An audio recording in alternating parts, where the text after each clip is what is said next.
And we're going to continue with the 7th chapter of The Spell of the Sorcerer's Skull. Johnny and Fergie and Father Higgins are all on a ferry boat. They think only with one other passenger, but Johnny finally felt that he had the courage to throw away the skull, or at least the glasses case where the skull was kept. And right after that happened, he heard a bang and saw what he thought was a scarecrow with a skeleton inside of it. But on investigating with Father Higgins, they did not see anything, neither Father Higgins nor Fergie, so we'll pick up from there. Johnny and Fergie followed Father Higgins back to the other cabin.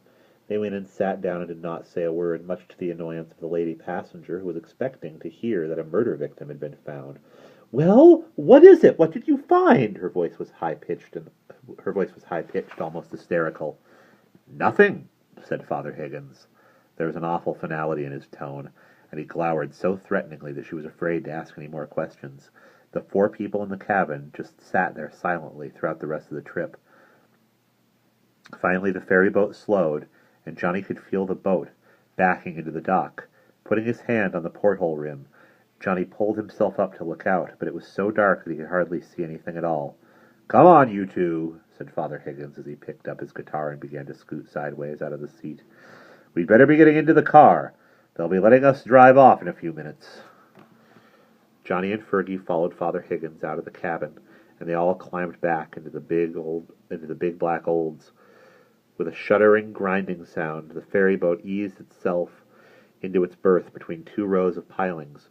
Ropes were passed around posts, and then the iron tailgate came clambering down. Father Higgins' car rolled onto the dock, down the winding 2-lane road that led into the village of Vinalhaven. They drove down the main street of the picturesque little fishing town, took a sharp right onto a narrow dirt road, and before long they were pulling into the driveway of a small clapboard house that was next to a canal. The side porch of the house was built over the canal and stood on slime-coated pilings. A weathered signboard on the roof of the front porch said "Lobster Pot Inn." In front of the sign, on the weathered shingles, lay a real lobster pot, which is a humped cage made of slats with a fishnet lining inside. Johnny, Fergie, and Father Higgins lugged their suitcases inside, and the owner showed them to their rooms. After they had gotten washed up, they all sat down to a late supper of lobster rolls and coleslaw. The boys had cream soda to drink, and Father Higgins had a Budweiser. Johnny ate silently. His thoughts were on the scarecrow or whatever it was that he had seen, and on the tiny skull that he had pitched overboard. He had seen the scarecrow right after he got rid of the skull. Had he seen the scarecrow because he threw the skull away? Oh well, he thought wearily, at least I got rid of the disgusting thing. If it's evil, it can go on being evil down on the bottom of the ocean. It won't bother me anymore. The next morning at breakfast, Father Higgins talked with the boys about the second part of the St. Anthony clue and his reasons for wanting to get inside Mr. Finnick's clock museum. "As I told John here," Father Higgins said between sips of coffee, "the quotation, 'A great reckoning in a little room,' comes from Shakespeare's As You Like It.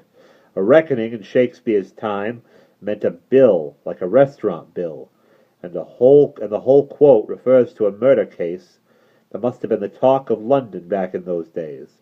The playwright, Christopher Marlowe, got stabbed to death in a drunken argument about a bill in a little bitty back room in a tavern.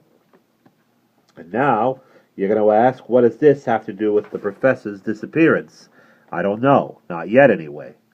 But the little room just has to be the little dollhouse room in that weird clock the professor's father made. The reckoning might be a miniature bill, and maybe on the back of it there's a map that'll lead us to where the professor's being held prisoner. All I know is we've got to take our leads where we find them, so when you fellas finish stuffing your faces, we'll be off, okay?" Soon the 3 travelers had finished eating, so they hiked over to Mr. Herman Finnick's clock museum.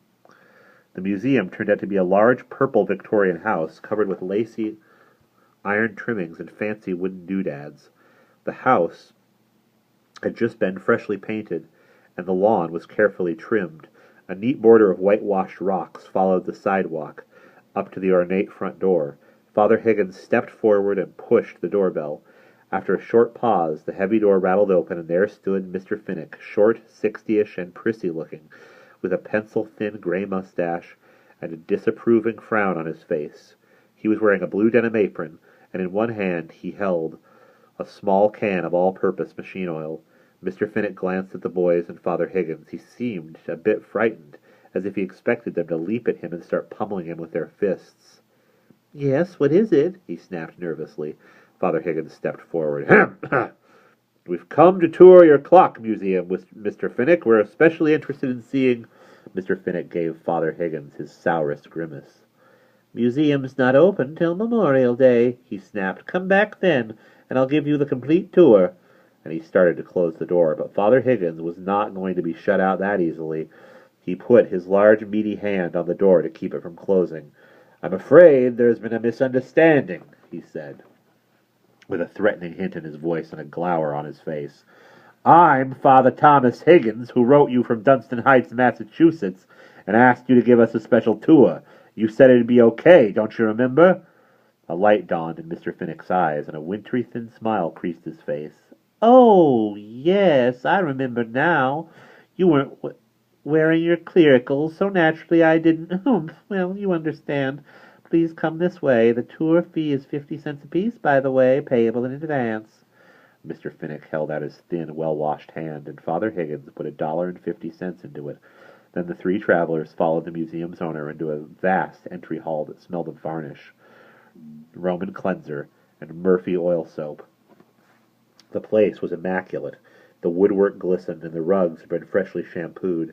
Everywhere on shelves and tables and hanging on the walls were clocks, tall ones, short ones, spring-wound or weight-driven, Seth Thomas's and Waterbury 8-days, and clocks made by all three of the Willard brothers of Grafton, Massachusetts. 4 grandfather clocks stood in a row by the foot of the main staircase. They looked like an